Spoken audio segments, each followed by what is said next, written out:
Hello everyone. This video will be a brief rundown of 5 key things I learned from week 1 of FNCS. Like, subscribe and turn the notifications on if you enjoy. Let's get into it. A majority of the wins we saw over the weekend were taken from the team that secured high ground early. With the removal of shockwaves, there is no real way to counter people who have height from first moving. It is actually important to note that it wasn't exactly how I expected. A lot of the height players who had it half-half were in fact dethroned from the alpha position as first moving was transitioning. There was a good range of battles for height at this stage, from the simple chop out and build fight to the odd RPG grief. Either way, we saw teams who had height secured lockdown easy wins because there is no countering utility for such a strong position this season. Moving into next week, I'd love to see people look for a way to counter this, because at this rate the height divers are only going to get more and more aggressive as people look for that big placement point game.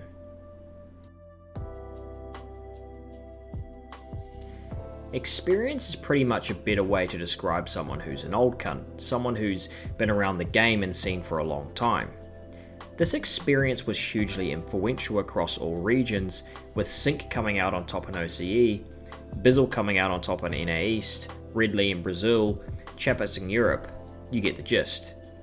This experience is something that helped with a range of things, including surge management, in-game versatility, clutch factor, and mid-game rotation, all making a big difference for these specific teams. I think a huge part of this also came down to being able to commit to a large range of playstyles competently, with really good games from Cypher's team in OCE, and even to an extent Chap when not griefing Steamy, proving that old people can still hang with the young guns. Cypher's team in OCE in particular proved my point, with back-to-back second places in 2 totally different playstyles, one from height and the next from low ground. I'm still waiting to have my point proven of a young gun trio with no set IGL taking the game by storm, and with the way we saw experience and age take over this weekend, it may still be a while off before that comes to fruition. The sand biome offers lots of new and exciting features, the most obvious being sand tunneling and crystals providing new rotational meta mid-map. However, one thing I totally failed to really consider was the awful effect it would have on player distributions in the same area. The only viable refarm and high point for Surge is Colosseum, and we saw time after time people clustering to this POI for the feeling of safety, the refarm, and potential Surge. The effects of this crazy clustering were felt game-wide, with crazy half-half distributions leading to unbelievably biased rotations late game. I'll leave you a quick clip here of me fully breaking it down in the Australian Open livestream. I mean, with that kind of, early game as well, like we kind of, and even in the mid game, everyone was kind of banking on Colossus Colosseum, and then of course the zone shifted way away from that. I mean, how did that kind of impact the final kind of stages of the game? Yeah, so we're going to watch early game here, but I'm going to talk a little bit about the mid game, because that's really where a lot of the changes happened as we move towards late game. So what we saw was what I call POI clustering. It's essentially where a bunch of people decide that they're going to go towards something that they feel safe at. So they felt safe at Colosseum. That's when everyone decided to cluster, and from there they think they can get refreshes on mats, possibly get some extra loot. But what happens is everyone decides the same thing. They get to go to the same spot, and with these huge clusters at these small places, you actually don't get a refresh on anything really, because there's so many people around you.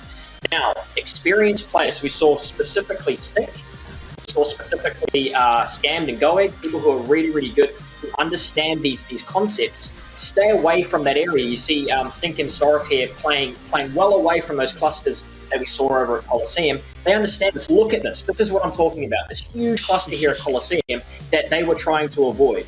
So they have to stay away from that, but it's also very, very important that they sort their surge out, making sure they get enough tags to satisfy Storm Surge, and that's where the example of Jace, Basil, and Vortex can come in. Jace, Basil, and Vortex avoided the Colosseum cluster, but they didn't sort their surge out, and in the end they got taken out as half-half started, and then basically went into late game taken out before it could start. There were multiple teams going about griefing and W keying throughout the games, giving the excuse that by not qualifying they can get more practice. For those who are unaware, when you come top 10 in a finals qualifying week, you cannot play any of the following weeks at all. I understand what they're saying to a certain extent, but I also don't see what kind of practice you're getting if you're just griefing the entire finals. The other point to make is on the point system, which I'll chuck a graphic of on screen now. This crazy distribution towards players who make top 3, combined with the 2 points per elim, means that teams who have high kills throughout the mid ground and get through to top 3 are ridiculously highly rewarded. It really creates an incentive for the players on height to not just AFK, but actually aggressively look for picks, and also gives legitimacy to a really weak mid ground meta. I've seen pros complain about the state of the format, but I actually don't mind the point system.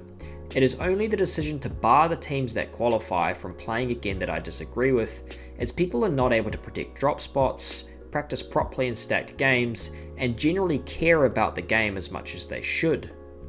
For a long time now, I've been an advocate of having a small section of the prize pool dedicated towards winners of games.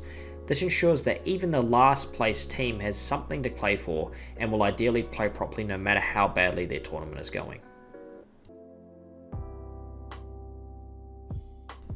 Now, this isn't a point that I think is provable yet, because the players we most expected to take out finals across all the regions definitely did so, but I really do think it's time to fully inspect the skill gap and discuss whether or not we've reached a point where it's becoming finer and finer margins for the best players to retain their thrones in open style tournaments. People only have to look into the amount of top tier teams out of both NA East and Europe that failed to make finals to hammer this point home. MMB, Zayt, Saf and Stretch, Jarlan, Zora and Price to name just a few. If the skill gap is truly closing, are we headed to a more entertaining era of Fortnite where the game isn't dictated to by 2 to 3 top teams? If so, strap in because this year is going to be wild. Thank you for watching.